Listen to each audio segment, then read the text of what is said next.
Video में हम लोग देखेंगे क्लास 8 सिविक्स के बुक का चैप्टर 9 पब्लिक फैसिलिटीज़। तो इस चैप्टर में हम लोग देखेंगे कि पब्लिक फैसिलिटीज़ क्या होती है और बेसिकली इस चैप्टर में हम लोगों को वाटर के बारे में बताया गया है। तो देखते हैं कि जो पब्लिक फैसिलिटीज़ क्या होती है, पहले तो ये जान लेते हैं।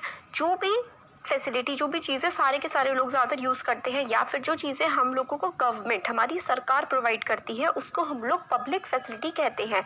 जैसे कि बसेस हो गई, है ना, ट्रेन हो गई, पानी जो कि म्यूनिसिपैलिटी से आता है, वाटर, है ना, ये सारी की सारी जो चीज़ें होती हैं, और भी काफ़ी सारी चीज़ें आती हैं पब्लिक फैसिलिटी में, वो हम आगे देखेंगे। तो बसेस, ट्रेन, वाटर जो हम लोग को, या फिर हॉस्पिटल, सरकारी जो हॉस्पिटल होते हैं, सरकारी स्कूल्स होते हैं, ये सारी की सारी पब्लिक फैसिलिटीज़ होती हैं। देखते हैं चैप्टर में। अमू और कुमार जो है वो ट्रैवल कर रहे हैं चेन्नई में एक बस में।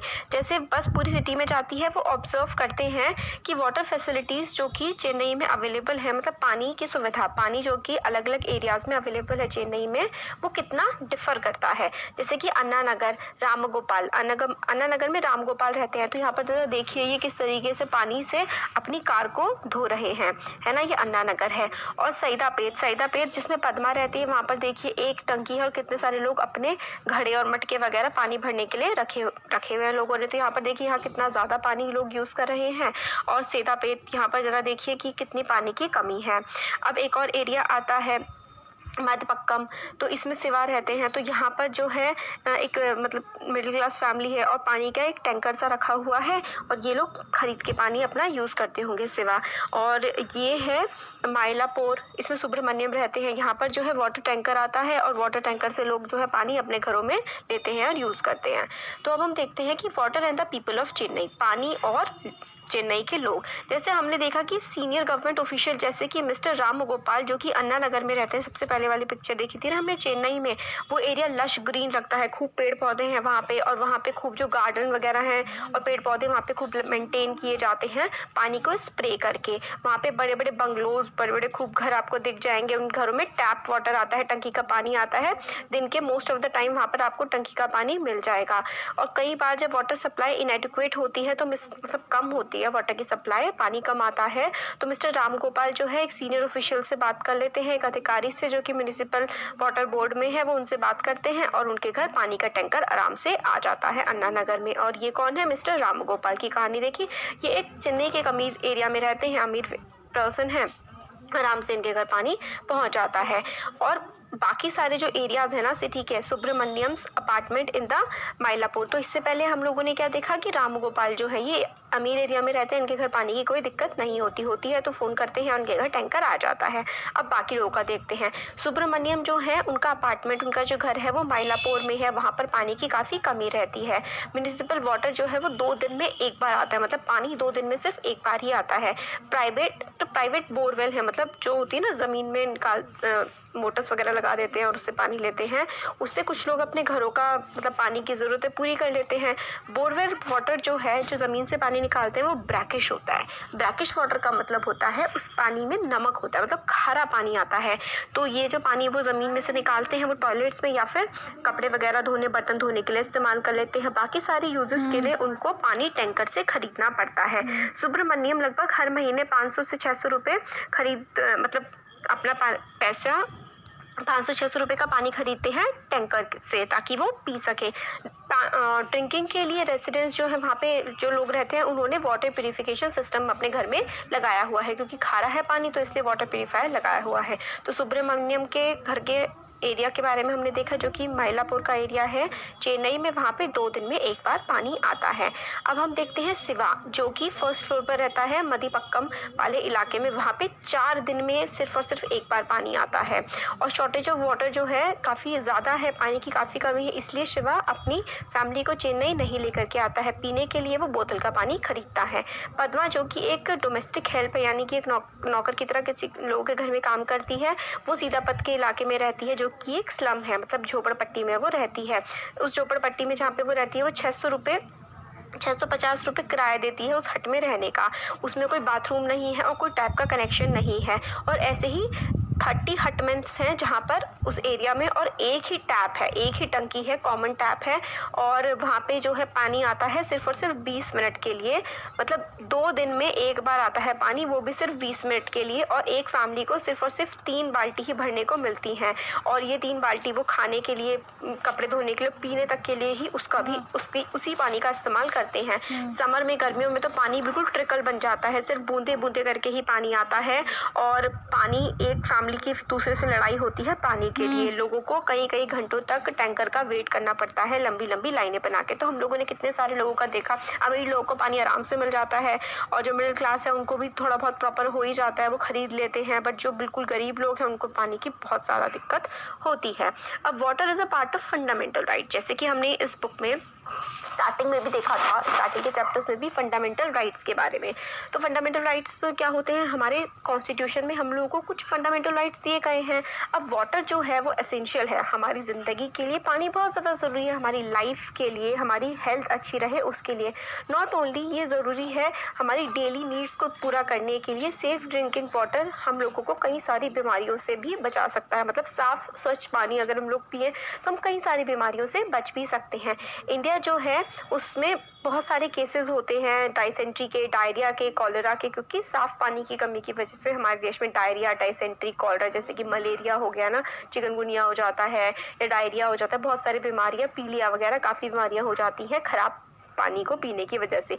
लगभग 1600 इंडियंस जो हैं, ज़्यादातर चिल्ड्रन जो कि 5 साल से कम की एज के हैं, वो उनकी डेथ हो जाती है हर रोज़। मतलब 1600 बच्चे रोज़ मर जाते हैं वाटर रिलेटेड डिजीज़ की वजह से, क्योंकि उनको साफ़ पीने का पानी नहीं मिल पाता। इसलिए हर लगभग 1600 बच्चे रोज़ सिर्फ गंदे पानी को पीने की वजह से मर जाते हैं। ये डेथ्स जो हैं वो बचाई जा सकती हैं अगर उन बच्चों को साफ़ पीने का पानी प्रोवाइड किया जा सके। तो हमारा कॉन्स्टिट्यूशन जो है वो हमें अधिकार देता है right to life under article 21। Article 21 बहुत इंपॉर्टेंट है, इसमें हमें बहुत सारे राइट्स मिले हैं, हमारे पास जीने का अधिकार है। और सिर्फ एनिमल एग्जिस्टेंस नहीं, अब जिएंगे तो हमें साफ़ पानी, साफ़ हवा, साफ़ खाना भी तो चाहिए होगा। इस राइट के अकॉर्डिंग, आर्टिकल 21 के अकॉर्डिंग, जितने भी पर्सन हैं, हर पर्सन के पास, चाहे वो अमीर है चाहे वो गरीब है, उसको सफिशिएंट अमाउंट ऑफ पूरा वाटर मिलना चाहिए जितना उसको डेली ज़रूरत है, और इतना प्राइस होना चाहिए पानी का जिसको वो अफोर्ड कर सके। और यूनिवर्सल एक्सेस होनी चाहिए पानी की। यूनिवर्सल एक्सेस का मतलब होता है कि हर किसी के पास, चाहे कोई पर्सन गरीब हो चाहे अमीर हो, डजंट मैटर्स, हर किसी के पास अधिकार होना चाहिए साफ पानी का। तो यूनिवर्सल एक्सेस टू वाटर हमारे देश में दिया गया है, बट क्या सच में ऐसा होता है? नहीं। हमें अधिकार तो मिला है हमारे संविधान के द्वारा, बट हम लोग उस अधिकार को पूरी तरीके से ले नहीं पा रहे, हम पूरा नहीं कर पा रहे हैं।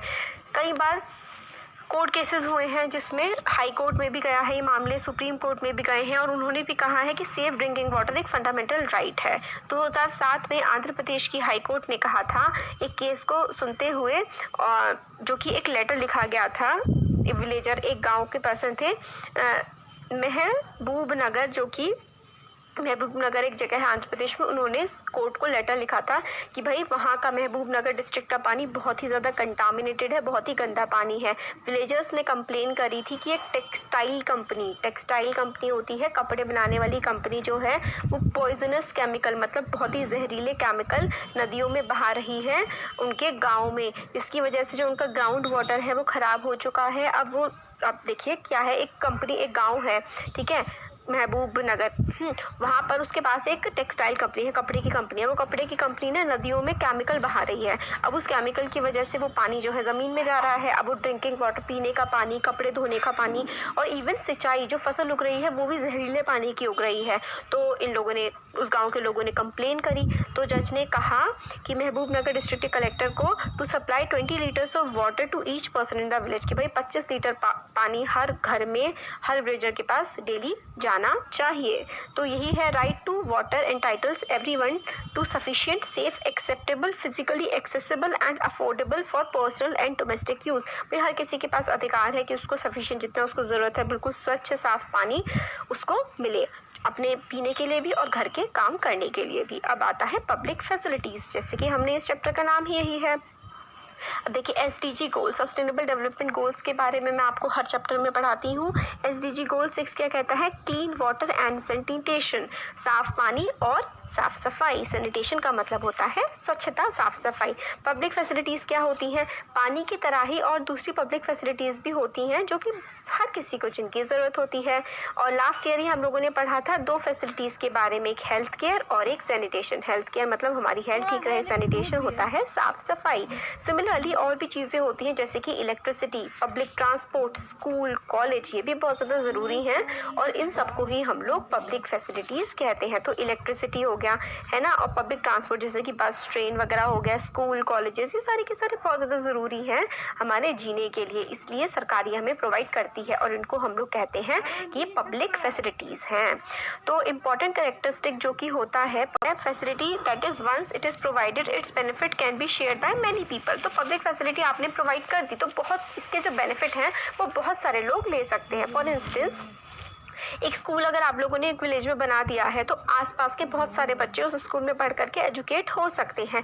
सिमिलरली अगर आपने इलेक्ट्रिसिटी सप्लाई कर दी है तो बहुत सारे लोग उस एरिया के उसका इस्तेमाल कर सकते हैं। फार्मर्स अपने पंप चला सकते हैं ताकि वो खेतों में सिंचाई कर सके। लोग छोटी छोटी शॉप्स खोल सकते हैं जो कि बिजली से ही चले। स्टूडेंट आराम से पढ़ाई कर सकते हैं और ज़्यादातर जो गाँव के लोग हैं, अगर गाँव में बिजली है तो ज़्यादातर लोगों को बहुत ही ज़्यादा उससे हेल्प मिल जाती है। हमारा जो इंडियन कॉन्स्टिट्यूशन है वो गारंटी करता है right to education for all children between 6 to 14 age. तो 6 से 14 साल के बच्चे, हर बच्चे को पढ़ने का अधिकार है। बट अगर स्कूल ही नहीं होंगे, बिजली ही नहीं होगी तो बच्चा कैसे पढ़ेगा?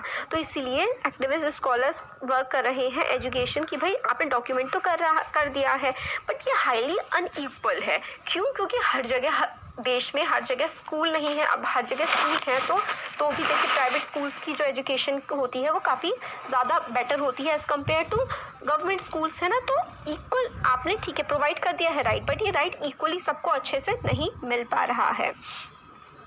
तो यही हम इसमें देखते हैं। तो अगर हम लोग पब्लिक फैसिलिटी सबको प्रोवाइड करते हैं तो बहुत सारी पॉपुलेशन को इसका बेनिफिट मिलता है। अब गवर्नमेंट का क्या रोल है? Given that public facilities are so important, public facilities जो हैं वो काफ़ी इंपॉर्टेंट होती हैं। Someone must carry the responsibility of providing these to the people. अब ये जो चीज़ें इतनी इंपॉर्टेंट है तो भाई गवर्नमेंट जो है, समवन जिसको ये फैसिलिटीज़ प्रोवाइड करनी होती है वो होती है हमारी सरकार।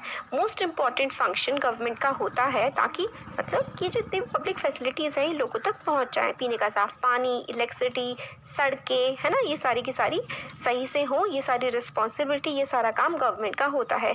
हम लोगों ने देखा है कि प्राइवेट कंपनी जो है वो ज़्यादातर सिर्फ और सिर्फ प्रॉफिट के लिए ही मार्केट में ऑपरेट करते हैं। जो भी प्राइवेट कंपनी होती है उनका एक ही पर्पस होता है, ज़्यादा से ज़्यादा पैसे कमाना। आप लोगों ने इससे पहले वाले चैप्टर में स्टोरी ऑफ शर्ट में भी देखा ना कि बड़ी बड़ी कंपनियां कितना कितना पैसा कमाती हैं, है ना। तो वही बात है इन मोस्ट, मतलब हाँ, स्टोरी ऑफ शर्ट तो 7th क्लास में थी, उसमें देखा था कि जो छोटे बुनकर होते हैं या छोटे किसान होते हैं उनको कितना कम पैसा मिलता है। जो बड़ी बड़ी फैक्ट्रीज होती हैं, बड़े बड़े जैसे कि, है ना, आपको पता है ब्रांड्स कितना ज़्यादा पैसा कमाते हैं। तो ज़्यादातर पब्लिक फैसिलिटीज़ जो हैं जैसे कि इलेक्ट्रिसिटी प्रोवाइड करना या फिर सड़कें बना देना या फिर पानी प्रोवाइड करना, इनमें बहुत ज़्यादा पैसा नहीं होता है। जिसमें पैसा होता है उसमें तो प्राइवेट प्लेयर्स आ जाते हैं। अब आप ये बताइए कि सारी की सारी नालियाँ साफ़ करने में या फिर एंटी मलेरिया ना फैले ऐसा कैंपेन चलाने में किसी प्राइवेट कंपनी को क्या फ़ायदा होगा? इसलिए प्राइवेट कंपनी ये सारे के सारे काम करने में इंटरेस्टेड नहीं होती है। जिसमें उनको पैसा नहीं मिलेगा, प्राइवेट कंपनी वो काम करने में कभी इंटरेस्टेड होती ही नहीं है।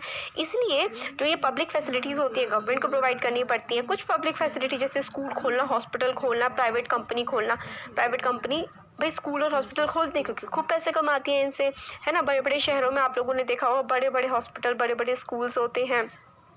सिमिलरली अगर आप किसी सिटी में रह रहे हैं, आपने देखा होगा प्राइवेट कंपनी वाटर भी सप्लाई करती है टैंकर्स में और बॉटल में पानी भी सप्लाई करती है। तो प्राइवेट कंपनी बड़े बड़े शहरों में टैंकरों में पानी आते हैं, बॉटल्ड वाटर आते हैं क्योंकि उसमें उससे काफ़ी प्रॉफिट होता है। ये प्राइवेट कंपनी सारी की सारी पब्लिक फैसिलिटी इसलिए प्रोवाइड कर रही हैं क्योंकि इनको फ़ायदा हो रहा है और सिर्फ अमीर लोगों को ही देती हैं क्योंकि ये महंगे बेचती हैं।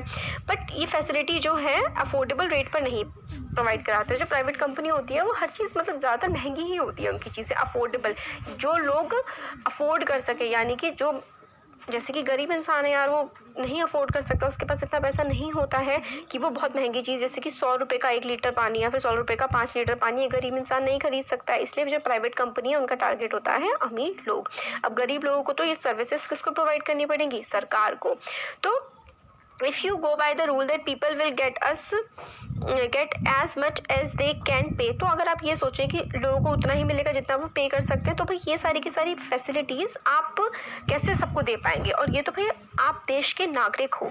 सरकार का जो है काम होता है कि देश के हर नागरिक को सारी उनकी बेसिक जो सुविधाएं होती हैं, है ना, मूलभूत सुविधाएं तो हर किसी को मिलनी ही चाहिए। ये हमारी सरकार का काम होता है। तो इसलिए पब्लिक फैसिलिटीज़ जो है मेनली सरकार प्रोवाइड करती है। तो गवर्नमेंट जो को एक एक्टिव प्लान बनाना पड़ेगा ताकि हेल्थ फैसिलिटी जो है पूरी पॉपुलेशन को मिल सके, और जो डिसीज जिन बीमारियों से बचा जा सकता है वो सरकार उनके लिए सही कदम उठाए उन बीमारियों की रोकथाम के लिए। अब क्लियरली जो है यही है, इसमें ये बताते हैं कि जो प्राइवेट जो हैं वो प्राइवेट कंपनीज तो ज़्यादा काम करेंगी नहीं लोगों को पब्लिक फैसिलिटीज़ को प्रोवाइड करने के लिए। इसलिए पब्लिक फैसिलिटीज़ जो हैं लोगों के, क्योंकि बेसिक नीड्स बेसिक ज़रूरतें हैं, मॉडर्न सोसाइटी को चाहिए requires that these public facilities are provided so that people's basic need are met. अब जो हमारी सोसाइटी है उसमें सबकी ज़रूरतें पूरी होनी चाहिए, क्योंकि राइट टू लाइफ हमारे संविधान में हमें दिया गया है। हर एक पर्सन जो कि इस देश में रह रहा है उन सबके पास जीने का अधिकार है। तो पब्लिक फैसिलिटी की रिस्पॉन्सिबिलिटी जो है वो सरकार की ही होनी चाहिए। सरकार को अपनी रिस्पॉन्सिबिलिटी पूरी करनी चाहिए। ये सरकार का काम है कि हर किसी को पब्लिक फैसिलिटी सही तरीके से मिले, सबको पीने का पानी मिले साफ, सबको रहने की जगह मिले, है ना। तो अब ये अम्मू और कुमार चेन्नई में घूम रहे थे, तो अम्मू कहता है तुमने नोटिस किया कि सैदाबाद में कितना बम्पी सा एरिया है, वहाँ पे अजीब सा एरिया है, अंधेरा अंधेरा, वहाँ पे स्ट्रीट लाइट भी नहीं है, और इसमें लोग किस तरीके से रहते होंगे, ये अम्मू बोल रहा है। कुमार बोलता है कि आप क्या सोच सकते हो, ये एक स्लम है, यहाँ पर झोपड़पट्टी है, इसमें कहाँ से लाइट होगी। तो अम्मू बोलती है कि क्या स्लम को ऐसा ही होना चाहिए, उसकी कोई पब्लिक फैसिलिटी का उनका कोई हक नहीं है। कुमार कहता है कि पब्लिक फैसिलिटी जो है उन लोगों के लिए होती है जो कि प्रॉपर घरों में रहते हैं और टैक्स पे करते हैं। तो अम्मू बोलती है आप तुम ऐसा क्यों कह रहे हो भाई, जो स्लम में रहते हैं क्या वो इस देश के नागरिक नहीं है? कुमार कहता है अरे अगर गवर्नमेंट स्लम वाले लोगों को भी फैसिलिटी प्रोवाइड करने लगेगी तो वो तो बिल्कुल बैंकरप्ट हो जाएगी, मतलब कंगाल हो जाएगी गवर्नमेंट के पास पैसे ही नहीं बचेंगे किसी चीज़ के लिए अगर वो हर किसी को फैसिलिटी प्रोवाइड करने लगी।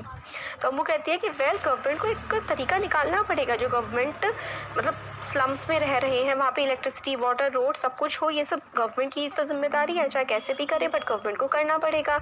अम्मू बोलती है कि हमारे कॉन्स्टिट्यूशन रिकॉग्नाइज करता है ये सारी की सारी फैसिलिटीज़, और ये जो इलेक्ट्रिसिटी है, रोड्स हैं, ड्रिंकिंग वाटर है, ये सारा हमारा पब्लिक फैसिलिटीज़ जो है ना, ये जितनी ये हमारा फंडामेंटल राइट, हमारा मूल नागरिक अधिकार है, ताकि हम डिसेंट लाइफ, ठीक ठाक लाइफ जी सके। ये सारी की सारी चीज़ों की, देखिए पानी की तो सबको ज़रूरत होती ही है ना। तो ये है इसमें बात। अब जो आगे का चैप्टर है ना, देखिए ज़्यादा तो बचा नहीं है इसमें कुछ, तो हम आगे का देखेंगे नेक्स्ट वीडियो में, है ना।